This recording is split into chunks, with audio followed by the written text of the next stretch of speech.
what's next for your organization? What's the next step forward? Have you guys have any other thoughts or ideas of expanding on the work that you're doing? Well, the work continues. That's the most important thing, and I think that the movie kind of tells that in certain ways, because some of those stories, the ending hasn't been told yet. There's still open answers, and so we continue the work. You know, the last couple of months, Pat and I have been in both Palau and Italy. Other team members have been in Croatia and Denmark and Hawaii and other places, and we have a whole list of missions mapped out to continue this work.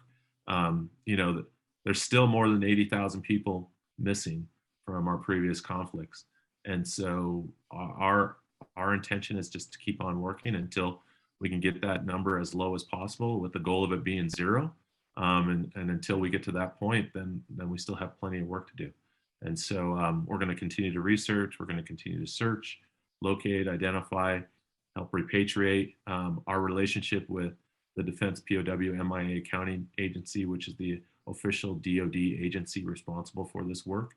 Our relationship with them continues to grow, and our bond across our organizations is strengthening to really explore and examine how we can expand the impact that we're having and continue to scale to grow that impact. But ultimately, that's what we want people to know, is the work is continuing. We're doing this every single day and putting forth effort every single day, whether it's at home behind our computers or taking off to the field somewhere in the water, or somewhere in the jungle or a swamp, or wherever it happens to be.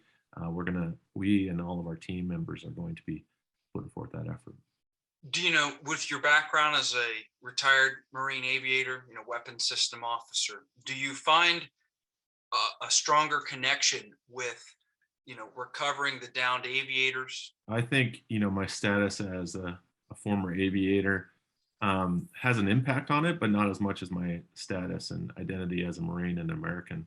So every one of those stories, it doesn't matter who it is, the context of their loss or anything, it has an incredible impact on me, and is the motivation that really drives me. Now, my connection to the organization came about because of my identity as an aviator and being in a Marine fighter squadron.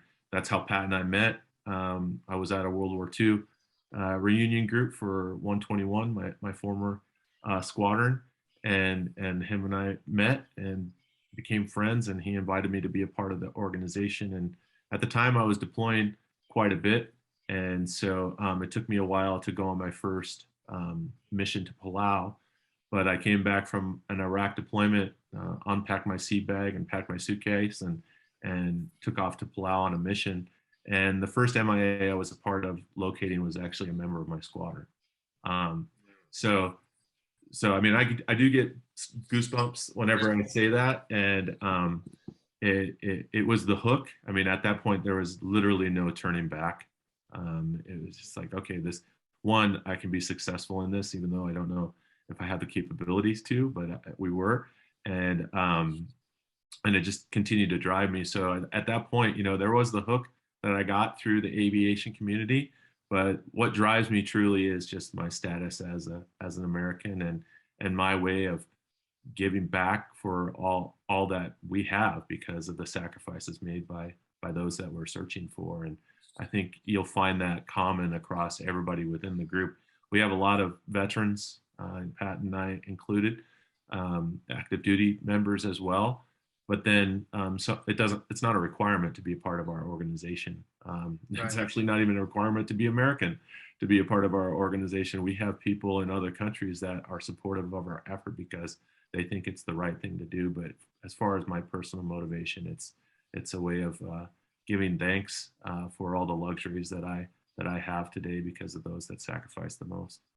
The one thing I've noticed when I watched your wonderful film is that you had a lot of interaction with the government of Palau. And can you guys just talk about those personal relationships that you have and why they're so important in order for you to accomplish your mission? Well, first of all, we recognize that when we are in a host country, we're the guests.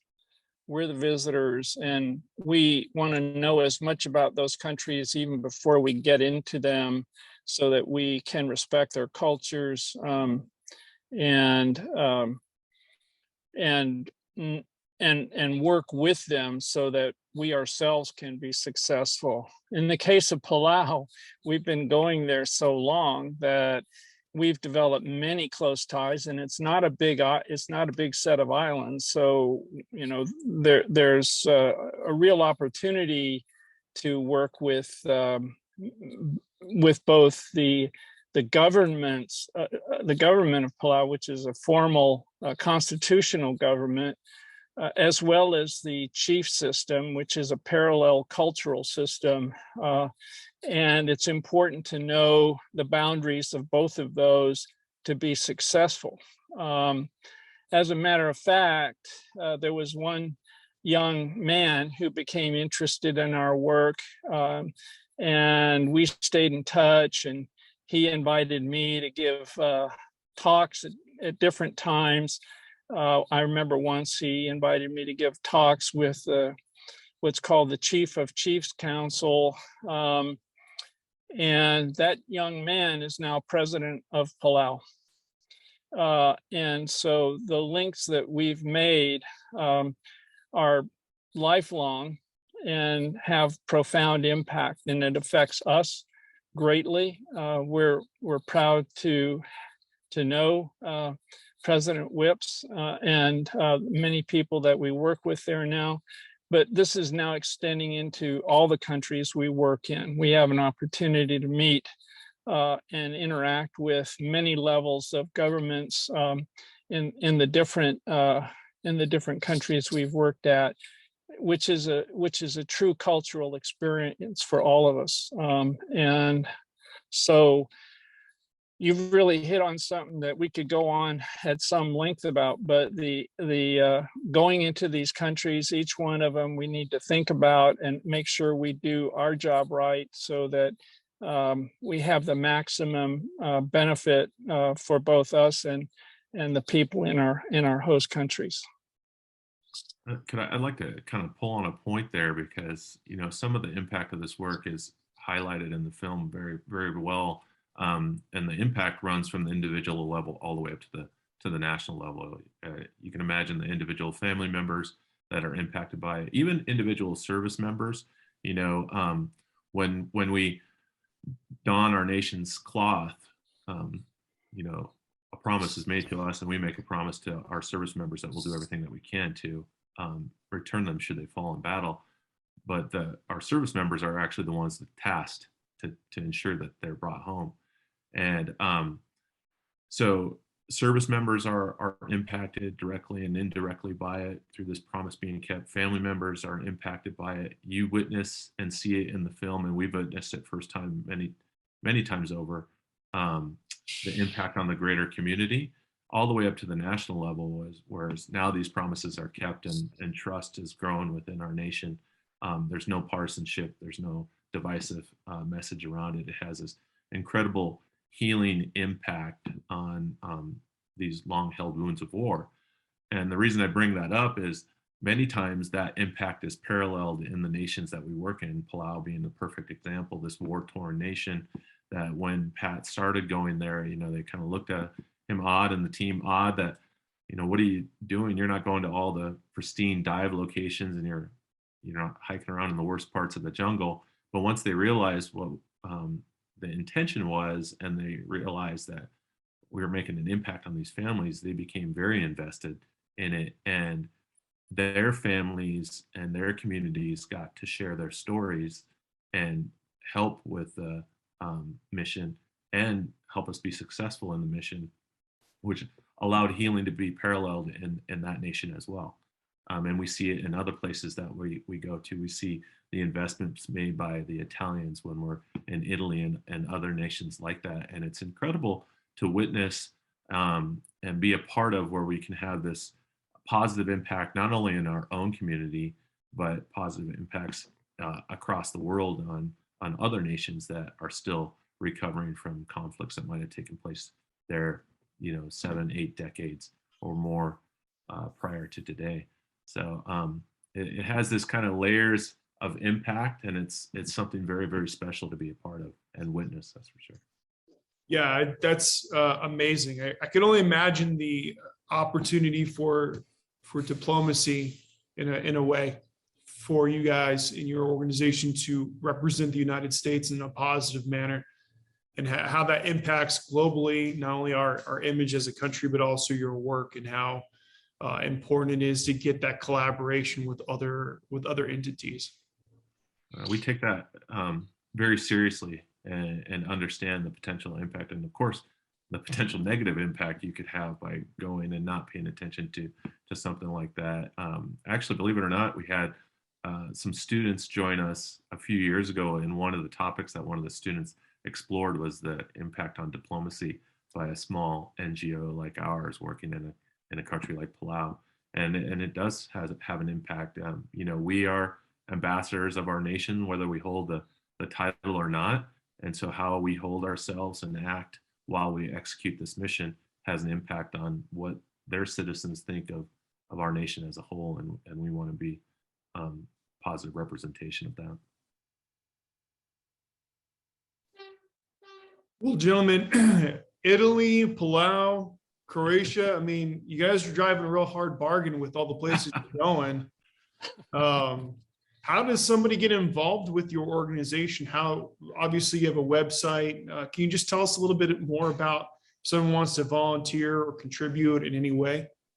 Yeah, you mentioned it. The easiest part is to go to the website and connect with us through our website. They can sign up for our distribution list and get updates from us, or they can follow us on all the social media platforms, of course. And they can also express their interest to be a volunteer or a member of the organization. There's an in-depth interview process where we explore, how they can contribute and how they can expand our capability. But we are a volunteer-based organization, so we need help from people like that. And then also we're a nonprofit, so people can go to our website or through our social media platforms and support us and play their part in what we call Every American's Mission and keeping America's promise. And that could be through simply just sitting on your couch and making a donation, or if you want to get dirty and muddy, then you can try and come on via the volunteer process. But there's all sorts of ways of supporting our work. It's not always going to the jungle. We have people that support us on the media side, on the technical side, all sorts of different things. So sometimes it's just a matter of the limits of your imagination and bringing it to the table. Is there anything else you gents wanted to share before we wrap up this interview? I think you covered a good part of what we do and the importance of it. Our view is